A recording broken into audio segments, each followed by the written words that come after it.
వడ్డీ లేని రుణాలు లాంటి అనేక సంక్షేమ పథకాలు మహిళల కోసం అమలవుతున్నాయి.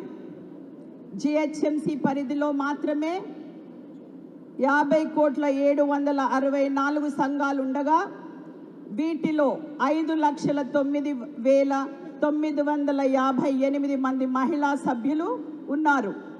ప్రతి సంవత్సరం ఈ సంఘాలకు బ్యాంకుల రుణాలు ఇస్తూ మన కాంగ్రెస్ ప్రభుత్వం వడ్డీ భారం భరిస్తుంది. 2014-15 నుండి ఇప్పటి వరకు మొత్తం 6,194 కోట్లు బ్యాంకుల ద్వారా సంఘాలకు రుణాలు అందాయి. ఈ ఏడాది 2025-26లో ఇప్పటి వరకు 3,609 సంఘాలకు 413.77 కోట్ల రుణాలు మంజూరయ్యాయి.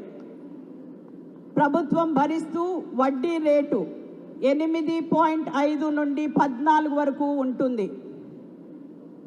గత 4 సంవత్సరాలుగా వడ్డీ లేని రుణాలను అమలు చేయలేదు మరియు నిధులు కూడా విడుదల చేయలేదు. 2023-24 మరియు 24-25 ఆర్థిక సంవత్సరాలకు గాను మొత్తం 32,813 సంఘాలకు మన కాంగ్రెస్ ప్రభుత్వం 41.51 కోట్లు వడ్డీ లేని రుణాలు ప్రభుత్వం మంజూరు చేసింది. అందరూ కూడా తప్పట్లు కొట్టాలి, బికాజ్ ఈ మహిళలకే కదా ఇవి చేస్తున్నాము.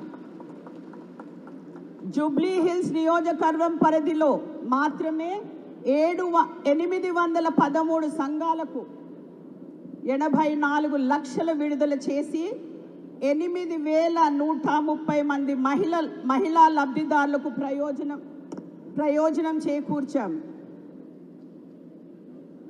మన రాష్ట్ర మహిళా ఆర్థిక స్వయం సమృద్ధి కోసం కాంగ్రెస్ ప్రభుత్వం కట్టుబడి ఉంది.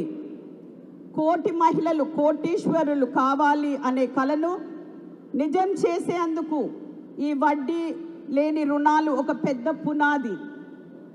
అందువల్ల నా మనవి, మన కాంగ్రెస్ ప్రభుత్వానికి మహిళలు తమ ఆశీస్సులు అందించాలని, మన తెలంగాణను మహిళా శక్తితో మరింత బలోపేతం చేయాలని మనస్ఫూర్తిగా కోరుకుంటున్నాను. ధన్యవాదాలు.